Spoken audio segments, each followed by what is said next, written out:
Hey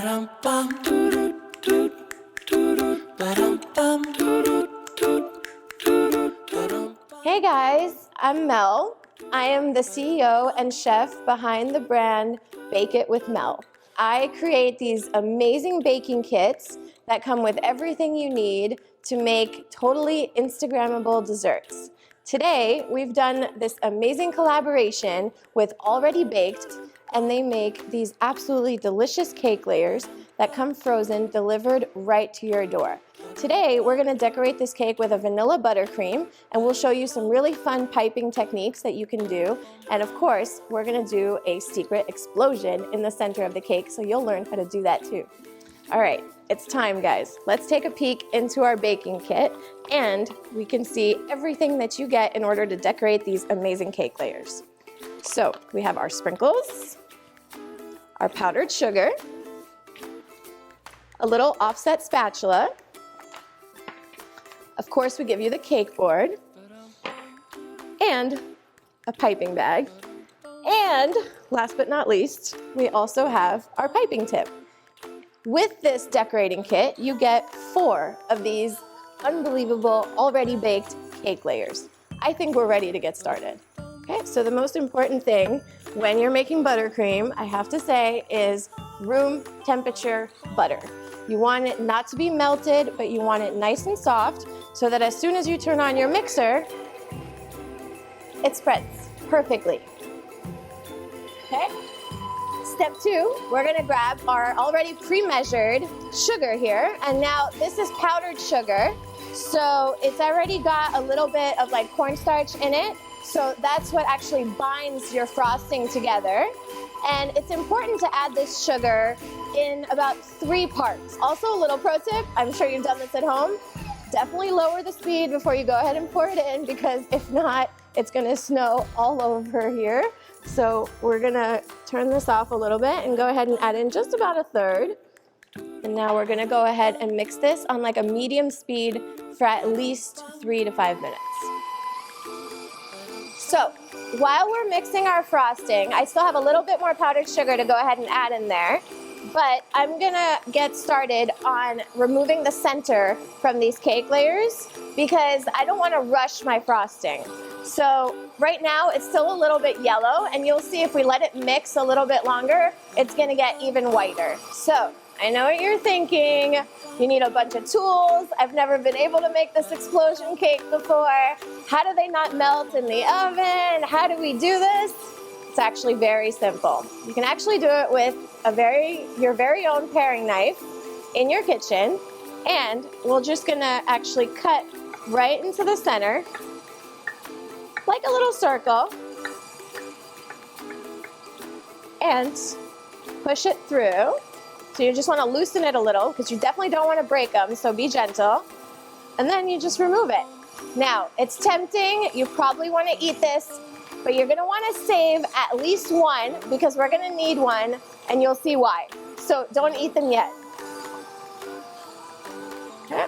We're going to do the same thing for all of the other cake layers. One more chef tip for you guys. I'm going to show you how to make this frosting the creamiest buttercream frosting you've ever had. It's a very simple trick. You actually want to use a little bit of milk to go ahead and loosen the butter and cream it together even more with the sugar. So we're gonna add a little bit at a time. And for this amount, honestly, if you have about 5 or 6 tablespoons, that's plenty. And then I'm gonna go ahead and start the mixer. All right, our frosting is ready. Let's get started on our cake. So the first thing we want to do is grab a little bit of frosting and just put it right down in the center of our cake board. This is going to allow the cake to stick so that it doesn't move around when you're decorating it and when you're putting the buttercream all the way around. It's really important. Here's the little trick. Remember how I told you to save these little centers from your cake layers before? We're actually going to go ahead and take one and cut it in half. We're gonna save half. You'll see we're gonna use it later. And we're gonna take the second half and plug it right into the center of our cake and push it all the way down. Now, this is important to have this one on the bottom because it's gonna keep the sprinkles from actually coming all the way out onto the bottom. Okay, next, we're gonna go ahead and actually place a little bit of buttercream on the edges, just like this. Now, this part is really important.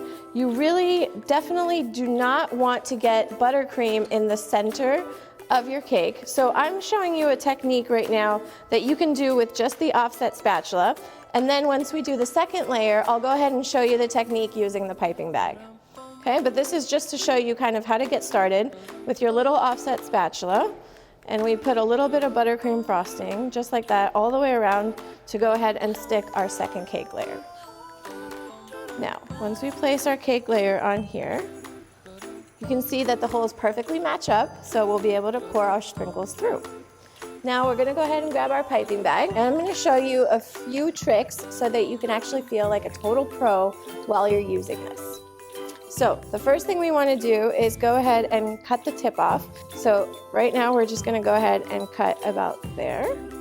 Now what you wanna do is grab both edges and you wanna push them down and roll it on top of each other, okay? And I'm using my right hand to kind of guide me to open the bag and to place the piping tip inside the bag. And we wanna just go ahead and push this through. Next, and very important, and don't forget, once you hold your piping bag, you wanna go ahead and push in the piping bag into the bottom of the tip.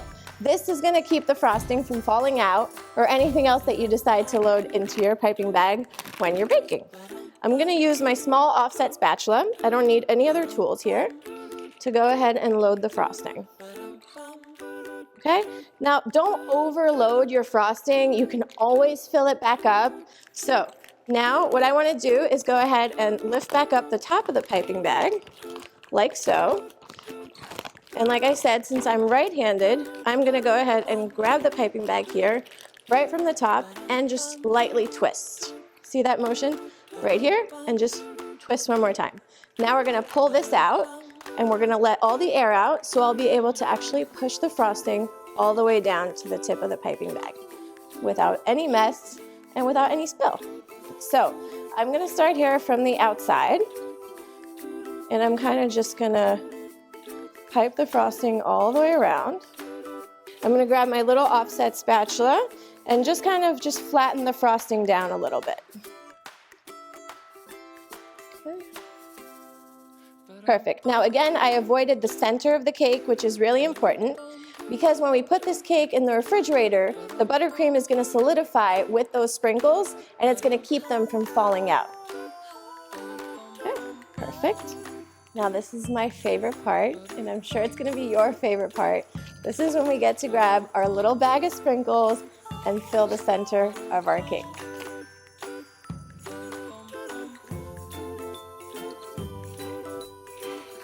Now, remember that center of the cake layer we cut in half earlier? We used half of it to plug in the bottom of our cake, and we're gonna use the second half to plug in the top of our cake. Now I'm gonna use some more frosting and cover the top of the cake, okay? So now what we're gonna do is called the crumb coat, okay? The crumb coat is actually a very important step. It's a very thin layer of buttercream that's applied to the round edges of your cake here all the way around, and that's gonna seal in the crumbs. I mean, how much fun is this? We didn't have to wait for our cake layers to cool. We didn't have to make the full batter and go shopping for all of those ingredients. We really just got to jump right into the fun stuff. I mean, it really doesn't get better than that. Okay. So that's great enough right now at this point for the crumb coat. I'm gonna put this in the refrigerator for 10 to 15 minutes just for the butter to get a little bit more firm and seal in those crumbs. And then we're gonna go ahead and finish with a second coating all the way around and get ready for our piping right on top. All right, we finished the second coating of buttercream around our cake, and now it's time for some piping action. When you're piping rosettes on the top of your cake, you want to move clockwards. So what I mean by that is I'm going to go ahead and do a mark here where midnight would be. I'll do a little mark here where 6 would be. Same for 3 and same for 9. Okay. Once I have those marks, I'm gonna use those to go ahead and pipe those 4 rosettes, starting with midnight. Now I'm just gonna move over. Now the reason you do this is so that there's even spacing in between your rosettes. It's very important in order for the cake to look balanced. If this kind of gets in your way, here's another little trick. Use your thumb and wrap it around and twist. That way it's not flapping around and distracting you while you're trying to do your beautiful piping.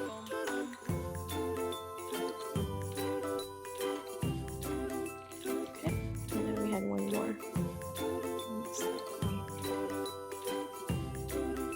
Perfect. Now I know what you're thinking. This cake looks amazing. But you're almost done. I'm gonna show you one more little piping trick in order to finish off your cake, and then we're gonna top it with some sprinkles. Now what I'm gonna do is called an escargot. So it's kind of like an up and down motion, and we do 1, 2, 1, 2. It always helps to count. 1, 2, 1, 2. Perfect. So it looks beautiful all the way around.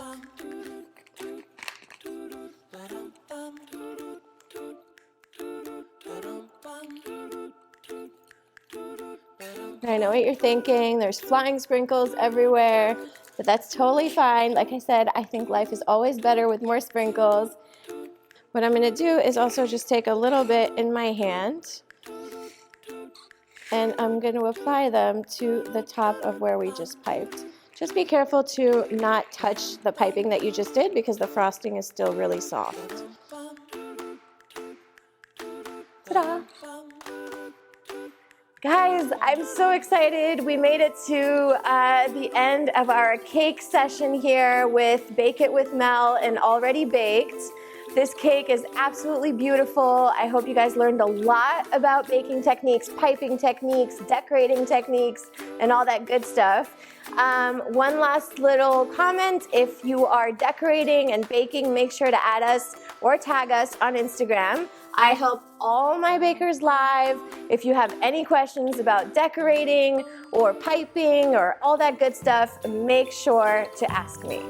And now we're gonna cut the cake. Oh my God, I can feel the sprinkles. So excited.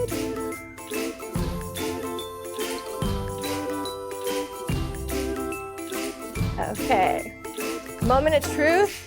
Let's see if we can see all of these beautiful sprinkles. And it's about to cascade sprinkles! Ah, it's a confetti party! I mean, seriously, guys, how amazing is this? And look how even those cake layers are. And you didn't even have to waste like an hour and a half baking them. Amazing.